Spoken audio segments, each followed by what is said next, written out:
ಓಂ ಶಾಂತಿ. ದಿನಾಂಕ 10/8/2021. प्रातः मुरली बापदादा मधुबन. मुरलिय मुख्य सार. मीठे बच्चे, बाप आए हैं तुम्हें इस पाप की दुनिया से निकाल चैन की दुनिया में ले जाने. बाप द्वारा तुम्हें सुख शांति की 2 सौगातें मिलती हैं. ಮಧುರ ಮಕ್ಕಳೇ, ತಂದೆ ಬಂದಿದ್ದಾರೆ ನಿಮ್ಮನ್ನು ಈ ಪಾಪದ ಜಗತ್ತಿನಿಂದ ತೆಗೆದು ಸುಖದ ಜಗತ್ತಿಗೆ ಕರೆದುಕೊಂಡು ಹೋಗಲು. ತಂದೆಯ ಮೂಲಕ ನಿಮಗೆ ಸುಖ ಶಾಂತಿಯ 2 ಕಾಣಿಕೆಗಳು ಸಿಗುತ್ತವೆ. ಪ್ರಶ್ನೆ: सारी दुनिया में सच्ची सच्ची नन्स तुम हो, सच्ची नन्स किसे कहेंगे? ಸಂಪೂರ್ಣ ಜಗತ್ತಿನಲ್ಲಿ ಸತ್ಯ ಸತ್ಯ ನನ್ಸ್ ನೀವಾಗಿದ್ದೀರಿ. ಸತ್ಯ ನನ್ಸ್ ಎಂದು ಯಾರಿಗೆ ಹೇಳಲಾಗುತ್ತದೆ? ಉತ್ತರ: सच्ची नन्स वह जिनकी बुद्धि में एक की याद हो, अर्थात नन बट वन. ಸತ್ಯ ನನ್ಸ್ ಅವರಾಗಿದ್ದಾರೆ ಯಾರ ಬುದ್ಧಿಯಲ್ಲಿ ಒಬ್ಬನ ನೆನಪು ಇರಬೇಕು, ಅಂದರೆ नन बट वन. वे अपने को भल नन्स कहलाती है, लेकिन उनकी बुद्धि में सिर्फ एक क्राइस्ट की याद नहीं, क्राइस्ट को भी गॉड का बच्चा कहेंगे. ಅವರು ತಮ್ಮನ್ನು ಭಲೆ ನನ್ಸ್ ಎಂದು ಹೇಳಿಕೊಳ್ಳುತ್ತಾರೆ, ಆದರೆ ಅವರ ಬುದ್ಧಿಯಲ್ಲಿ ಕೇವಲ ಒಬ್ಬ ಕ್ರೈಸ್ತನ ನೆನಪು ಇರುವುದಿಲ್ಲ. ಕ್ರೈಸ್ತನನ್ನು ಸಹ गॉड ಎಂದು ಹೇಳಲಾಗುತ್ತದೆ. तो उनकी बुद्धि में 2 है और तुम्हारी बुद्धि में एक बाप है. ಅಂದರೆ ಅವರ ಬುದ್ಧಿಯಲ್ಲಿ ಇಬ್ಬರು ಇದ್ದಾರೆ, ನಿಮ್ಮ ಬುದ್ಧಿಯಲ್ಲಿ ಒಬ್ಬ ತಂದೆ ಇದ್ದಾರೆ. इसलिए तुम सच्ची सच्ची नन्स हो. ಆದ್ದರಿಂದ ನೀವು ಸತ್ಯ ಸತ್ಯ ನನ್ಸ್ ಆಗಿದ್ದೀರಿ. तुम्हें बाप का फरमान है पवित्र रहना है. ನಿಮಗೆ ತಂದೆಯ ಆದೇಶವಾಗಿದೆ ಪವಿತ್ರ ಆಗಿ ಇರುವುದು. गीत इस पाप की दुनिया से.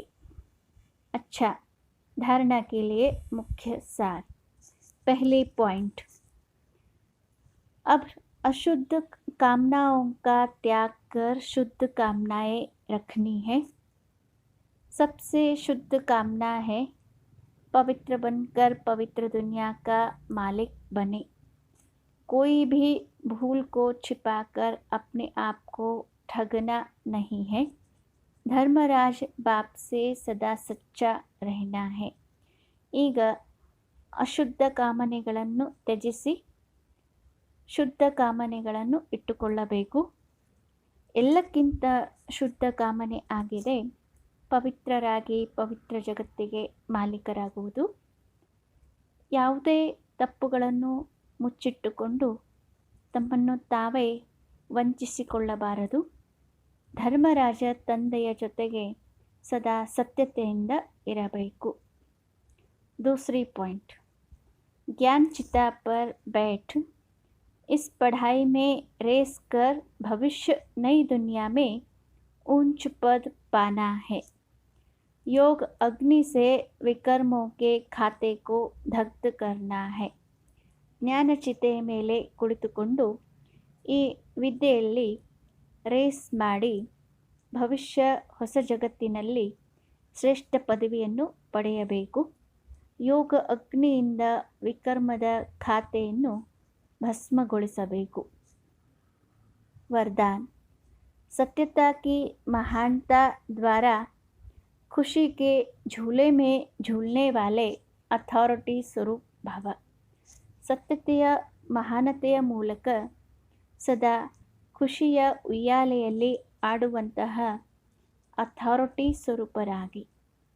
विवरण: सत्यता की ಅಥಾರಿಟಿ स्वरूप बच्चों का गायन है, सच तो बिटो नच. ಸತ್ಯತೆಯ ಅಥಾರಿಟಿ ಸ್ವರೂಪರಾಗಿರುವಂತಹ ಮಕ್ಕಳ ಗಾಯನ ಆಗಿದೆ, ಸಚ್ ತೋ ಬಿಠೋ ನಚ್ ಅಂದರೆ ಸತ್ಯದಲ್ಲಿರುವಂಥವರು ಸದಾ ಕುಣಿಯುತ್ತಿರುತ್ತಾರೆ, ಖುಷಿಯಲ್ಲಿರುತ್ತಾರೆ. ಸತ್ಯ ಕಿ ನಾವ್ ಹಿಲೇಗಿ ಲೇಕಿನ್ ಡೂಬ್ ನಹಿ ಸಕ್ತಿ. ಸತ್ಯದ ನೌಕೆ ಅಲುಗಾಡುತ್ತದೆ, ಆದರೆ ಮುಳುಗುವುದಿಲ್ಲ. आपको भी कोई कितना भी हिलाने की कोशिश करे, लेकिन आप सत्यता की महानता से और ही खुशी के झूले में झूलते हो. ತಮ್ಮನ್ನು ಸಹ ಯಾರಾದರೂ ಎಷ್ಟೇ ಅಲುಗಾಡಿಸಲು ಪ್ರಯತ್ನಪಟ್ಟರೂ ಸಹ, ಆದರೆ ತಾವು ಸತ್ಯತೆಯ ಮಹಾನತೆಯಿಂದ ಇನ್ನೂ ಖುಷಿಯ ಉಯ್ಯಾಲೆಯಲ್ಲಿ ಆಟವಾಡುತ್ತೀರಿ. वह आपको नहीं हिलाते लेकिन झूले को हिलाते हैं. ಅವರು ನಿಮ್ಮನ್ನು ಅಲುಗಾಡಿಸುವುದಿಲ್ಲ, ಆದರೆ ಉಯ್ಯಾಲೆಯನ್ನು ತೂಗುತ್ತಾರೆ. यह हिलाना नहीं लेकिन झुलाना है. ಇದು ಅಲುಗಾಡಿಸುವುದು ಅಲ್ಲ, ಆದರೆ ತೂಗುವುದು ಆಗಿದೆ. इसलिए आप उन्हें धन्यवाद दो कि आप झुलाओ और हम ಬಾಪ್ಗೆ ಸಾಥ್ ಝೂಲೆ. ಆದ್ದರಿಂದ ತಾವು ಅವರಿಗೆ ಧನ್ಯವಾದಗಳನ್ನು ಅರ್ಪಿಸಿ, ನೀವು ನಮ್ಮನ್ನು ತೂಗಿ ನಾವು ತಂದೆಯ ಜೊತೆಗೆ ಆಟವಾಡುತ್ತೇವೆ. ಸ್ಲೋಗನ್. ಸರ್ವಶಕ್ತಿಯೋं की लाइट सदा साथ रहे तो माया समीप आ नहीं सकती.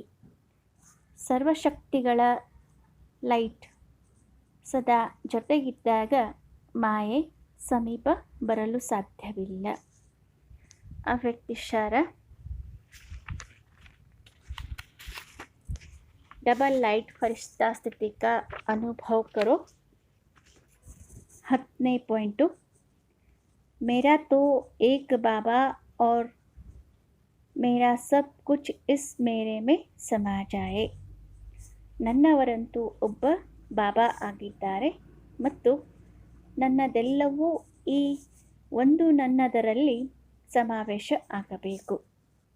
तो एकाग्रता की शक्ति अव्यक्त फरिश्ता स्थिति का सहज अनुभव कराएगी. ಆಗ ಏಕಾಗ್ರತೆಯ ಶಕ್ತಿ ಅವ್ಯಕ್ತ ಫರಿಷ್ಠಾ ಸ್ಥಿತಿಯ ಸಹಜ ಅನುಭವವನ್ನು ಮಾಡಿಸುತ್ತದೆ. जहाँ चाहो जैसे चाहो जितना समय चाहो उतना और ऐसा मन एकाग्र हो जाए, इसको कहा जाता है मन वश में है. ಎಲ್ಲಿ ಬೇಕು, ಹೇಗೆ ಬೇಕು, ಎಷ್ಟು ಸಮಯ ಬೇಕು ಅಷ್ಟು ಮತ್ತು ಇಂತಹ ಮನಸ್ಸು ಏಕಾಗ್ರ ಆಗಬೇಕು, ಇದಕ್ಕೆ ಹೇಳಲಾಗುತ್ತದೆ ಮನಸ್ಸು ವಶದಲ್ಲಿ ಇದೆ. इस एकाग्रता की शक्ति से स्वतः ही एक रस फरिश्ता स्वरूप की अनुभूति होती है. ಈ ಏಕಾಗ್ರತೆಯ ಶಕ್ತಿಯಿಂದ ಸ್ವತಃ ಏಕರಸ ಫರಿಷ್ಠಾ ಸ್ವರೂಪದ ಅನುಭೂತಿ ಆಗುತ್ತದೆ. ದಾದಿ ಪ್ರಕಾಶ್ ಮಣಿಜಿಯವರ ವಿಶೇಷತೆಗಳು. 10ನೇ ಪಾಯಿಂಟು, सदा मैं और मेरेपन से दूर ಸಮರ್ಪಣ ಲೈಫ್.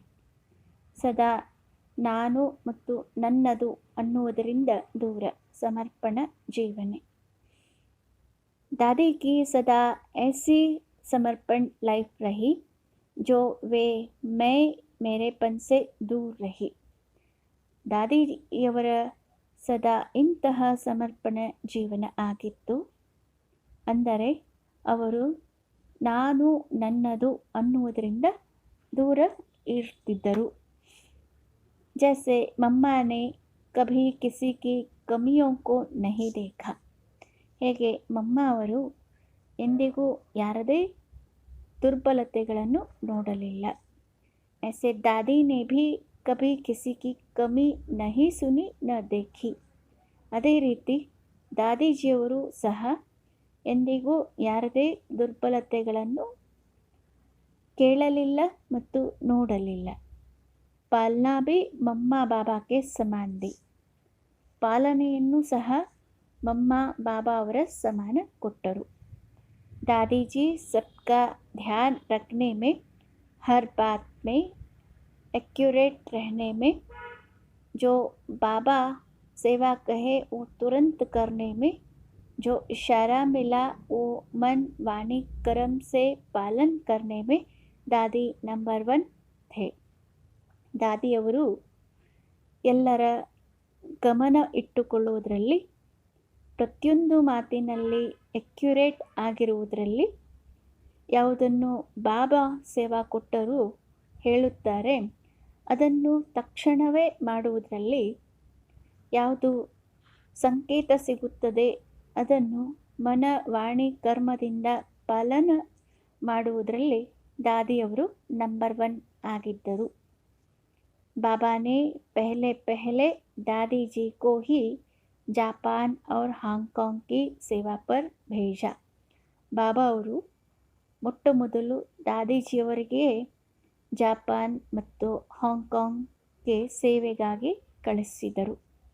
ಅಚ್ಚಾ, ಓಂ ಶಾಂತಿ.